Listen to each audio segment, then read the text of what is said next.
Okay. In a world, a man changes his life forever. Something like that. There's love, there's passion, there's thriller. It's got action, gunshots. Very funny. Just when you think, oh, I've seen this film before, I know what happens next. In fact, the exact opposite happens. He's constantly surprising you.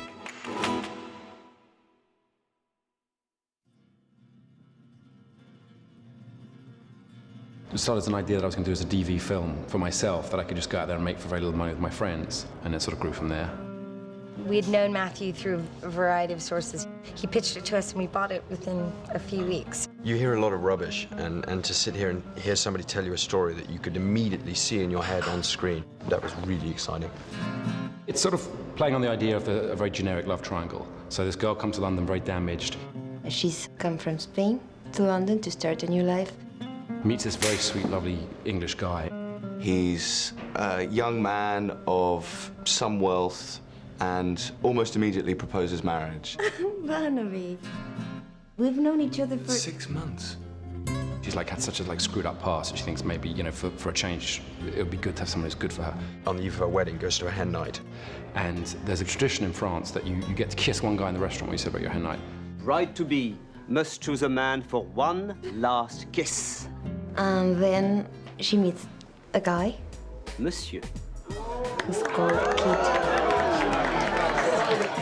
And of course, it's like this, you know, thunderbolt and lightning. You can be in love and suddenly somebody appears and moves your tummy and then you don't know what's happening inside you. Here's this passionate firecracker, and she doesn't know what to do. And then you flip and twist. And then you get to halfway through the movie and you realize you're watching, you know, the movie you thought you were watching, which is this sort of romantic film. It's not that movie at all. It's a totally different film.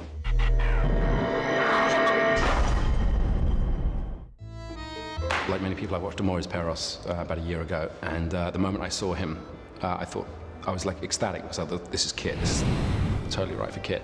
But then I was extremely depressed because he was Mexican, and I was like, where am I going to find an actor like that in London who has that kind of, you know, idiosyncratic force of nature kind of thing? I mean, this whole Latino thing, it's so now. Turned out he lived in London, and so we sent him the script. He came down. He was perfect for the role. I read it in one go, you know, and that after reading lots of scripts, you get a sense that something, I mean, the rhythm, something is good. The structure of the script is good. There was a sort of about 6 to 7 month period where he was saying he'll do it, but we didn't have the money. And as he was getting hotter and hotter and hotter, it was like, oh my God, we're never going to get the money in time. But luckily we did. Why do you have to film everything? Because moments don't last. They're not meant to. My turn.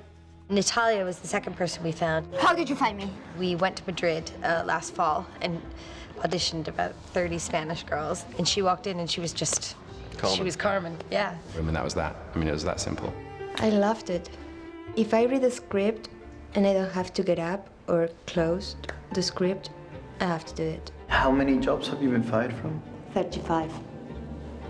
In 6 months. And then Barnaby did a long search for, because it was finding those characteristics of someone who appears to play on that very sort of English stereotype of the sweet, fairly wealthy, you know, Hugh Grant type thing, but who can also make that switch into something very cold and calculating.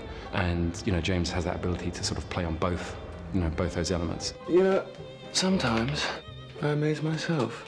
For me, the appeal was that it keeps you on your toes. You know, you never quite know what's going to happen next. In fact, even better than that, you make certain assumptions about what will happen next. And the film keeps twisting that on its head. Are you sure there was someone there Yes. following you? Yes.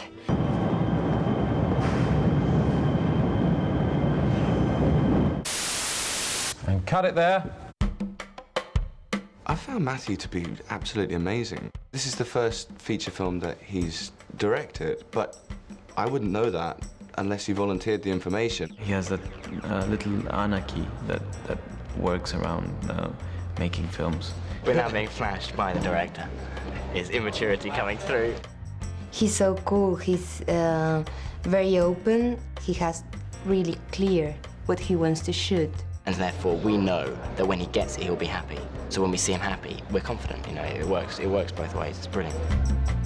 We looked at a lot of DPs, we met a lot of DPs. I always loved live flesh and All About My Mother. I mean, I love the feel of those. I love the textures, the colours, the lighting. I always loved that. And I always wanted to make a British film that didn't feel necessarily like a British film. And that's not to denigrate other British films. It's just to sort of bring a slightly different sensibility to it in terms of colour and lighting. He was always my first choice, but I thought he was always unreachable. And then finally, we got the script to him and I spoke to him on the phone and he wanted to do it. It was just like, wow, a god of cinematography getting on board.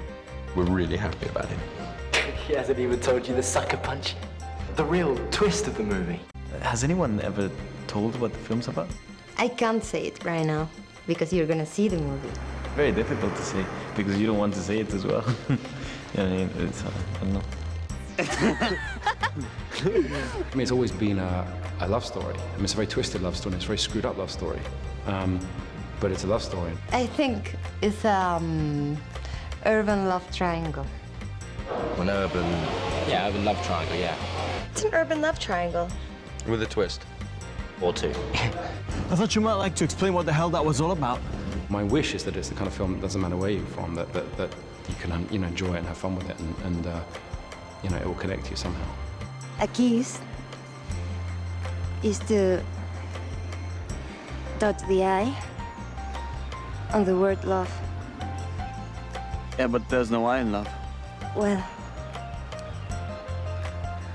then I guess it doesn't work in English, does it? You want me to give away the ending? I won't give away the ending.